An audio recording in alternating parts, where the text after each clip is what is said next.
Opening the show, it's the women's chamber match. Becky Lynch, Naomi, Liv Morgan, Tiffany Stratton, Raquel Rodriguez, and Bianca Belair.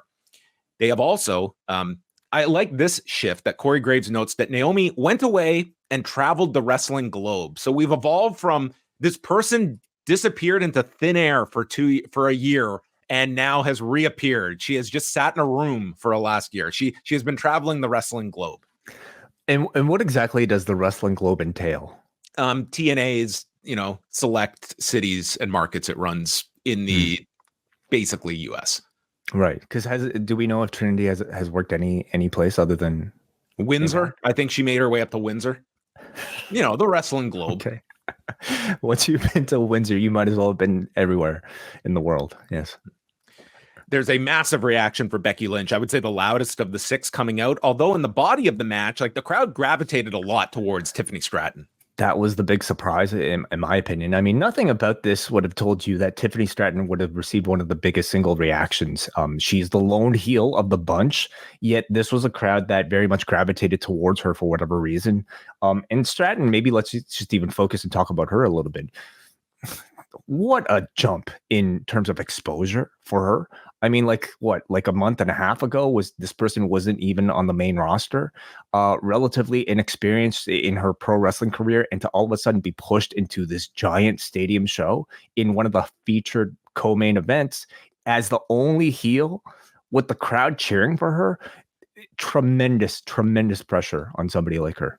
And hasn't been the smoothest move up to the main roster, at least in ring wise. I thought she looked a bit better on SmackDown. It was a tape match with Liv Morgan. I thought that this was actually a better showcase for her because, listen, we have seen some of the big NXT matches. It's like you get to kind of drill these matches down, and you knew this was going to be a match that was going to be planned out. And Tiffany Stratton strikes me as somebody that is still green in certain levels in terms of the spontaneity and improv that comes with televised pro wrestling. But an event like this, if she can map out big stuff, she can follow the game plan very strong. And, you built to the big swanton spot with her. This was a match that I think catered to, what we see in that NXT system is that it is sort of when you can sort of map out sort of a game plan. And you're also talking about people at this point in the PC who are super athletes, world-class level athletes, and, people who are also probably used to performing under high pressure situations. And I felt she totally lived up to maybe those standards tonight. At 5 a.m. Eastern time, Michael Cole is promoting they are the #1 trend in the US, which sounds like what an accomplishment at 5 a.m. What else is trending at 5 a.m. in the US? I mean, what was our competition at 5 a.m.? Not to say that this was not a popular show, but I mean, it's I don't know who's usually tweeting at those hours. What else is coming out at 5 a.m.? Yeah. Cole notes that people are out there having parties all night long. We really missed the boat on this. We could have had a party together. I was having a party with under just sleeping in dreamland. Yeah. Becky and Naomi start the match, and there's a chance for Becky. Becky's driven into the fence. Naomi did the spot coming off the fence with the splits into a leg drop that, looked like, how can I rip my groin here in Australia was the attempt here. They start chanting for Stratton, and she ends up being next. Tiffany comes in, multiple handsprings as they're promoting her USA Gymnastics background, and then lifts both women on her shoulders, but Naomi rolls off, and the prettiest moonsault ever gets stopped with a side Russian leg sweep off the turnbuckle. Liv Morgan enters fourth for the Elimination Chamber, if you missed it the first time, as Cole also repeats, missed nearly a year of action before returning at the Royal Rumble. Again, she was out from July to January, almost a year. And then Naomi comes off the pod with a blockbuster onto Liv Morgan, identified as a sunset flip. Stratton then capitalizes, rolling up Naomi, and Naomi is the first one out, and she just smacks the mat in frustration. All the traveling around the wrestling globe, and she's the first one out. She was, yeah. I guess when you look at the field here, it was fine, and maybe even made sense that she was the first. I'm maybe a little bit disappointed, and I know a lot of people might be because she's just being reintroduced. But So is Liv Morgan, and I thought like if it was kind of either of the two that you would probably had last until the final three, and I think Liv had the stronger reason to win the match because of her revenge story with Rhea Ripley. Naomi, at least they gave her the opening 5 minutes here to wrestle with Becky. A little bit disappointing that we didn't get the full light show because it was still daylight here. So I was kind of anticipating like seeing that entrance in that stadium, but maybe at Mania you'll get it. Yeah, when you look at that graphic between returns and debuts, like that's 4 of the 6 right there that are like even Raquel, she's been out, Liv's been out for 6 months, which is like a year, and then Tiffany gets the call up too. So I mean, you can kind of see the picture here of where you can understand someone kind of getting lost in the shuffle, and I think you could fairly state that with Naomi over this past month to see as return from touring the wrestling globe. Raquel Rodriguez was the next one in. Michael Cole notes, very impressive 86 rating on 2K24. And then swings Stratton into the fence. She's playing the big monster role. Just everyone gangs up on her with a triple stack, and she kicks out of that. Bianca Belair is the last one in. And this was like a Princess Leia outfit she was in. Would I be correct in assigning that? I mean, I didn't notice personally. Was it? I could be wrong. I'm not the expert on this, but that's what. Did you hear that from somewhere? No, that's just what it looked like to me. I didn't pay particular attention. Well, she squares off with How Raquel. many Star Wars have you even seen? 3. Oh, okay. So you would know a Princess Leia outfit if you saw one. Yeah, I think so. Maybe. Okay. Yeah, All it's been a while. So Bianca squares off with Raquel. Raquel like lifts her up, but then Belair uses the fence for momentum to bounce herself off the top rope and delivers a DDT to Raquel, which looked very impressive. Liv comes off the pod with this seated senton to Raquel. I don't know who this hurt more. This looked like she came like straight down on her tailbone with this senton. She didn't have a whole lot of room to move. Stratton and Becky get on the pod, and Becky is shoved off onto Raquel. And then Stratton is left there to deliver a swanton onto Raquel, Becky, and Belair. And this is when the crowd goes nuts. And this is often the strategy that they utilize in these chamber matches is when someone does their big move, like you can set your watch to it. They're getting eliminated momentarily. And that was the case here because after Stratton hits this swanton, Liv hits her with Oblivion off the turnbuckle and is pinned. And the crowd boos this heavily. They're chanting bullshit. And Liv just played with it. She's like making the crying signal to the crowd, and they just moved on. But yeah, this was an audience that, I mean, if there was the sentimental favorite for whatever reason, it was Tiffany Stratton.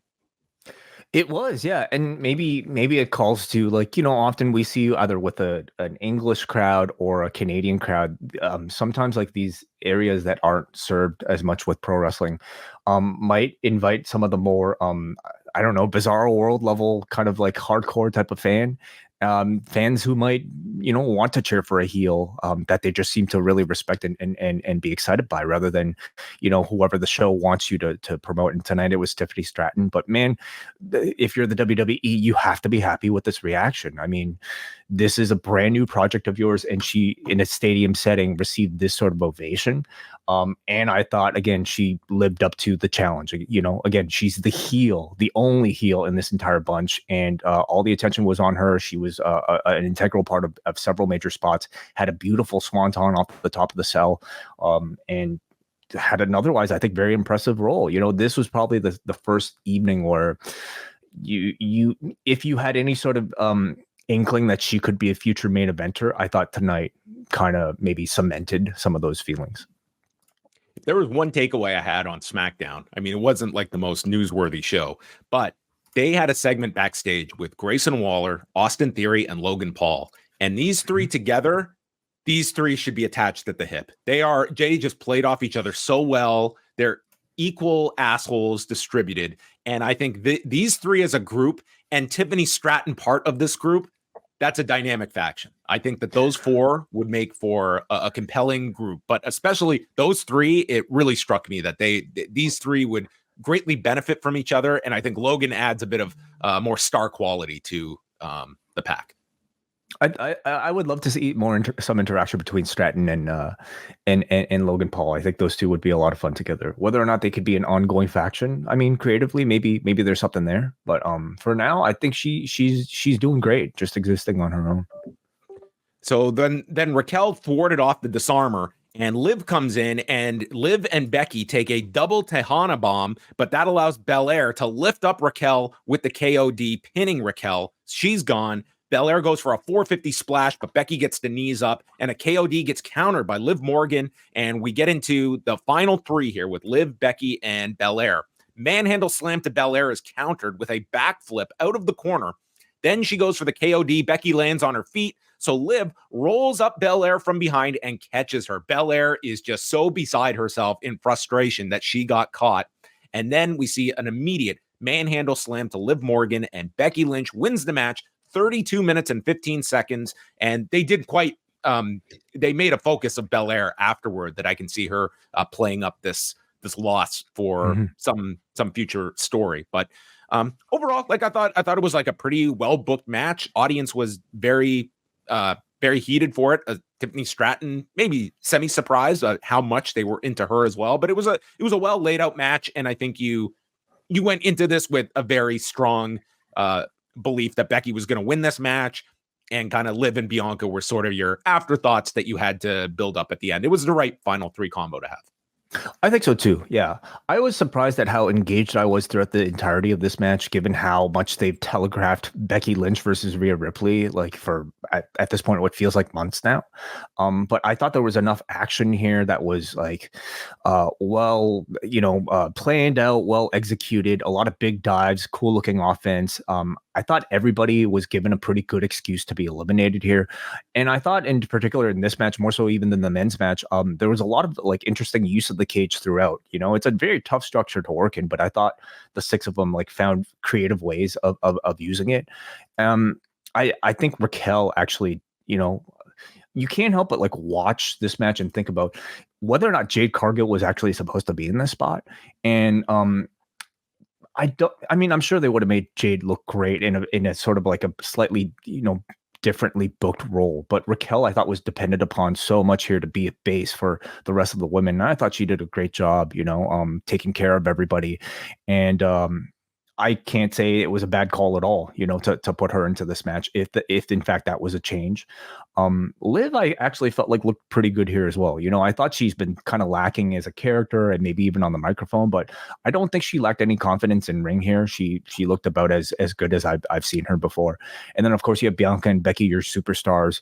Becky playing Iron Woman in this match, and Bianca, she and Tiffany are sort of like your PC, super athletes, but Bianca shows you with experience, with just, exposure on the big stage and a fully formed character, what you get. And she seems very fully realized at this point.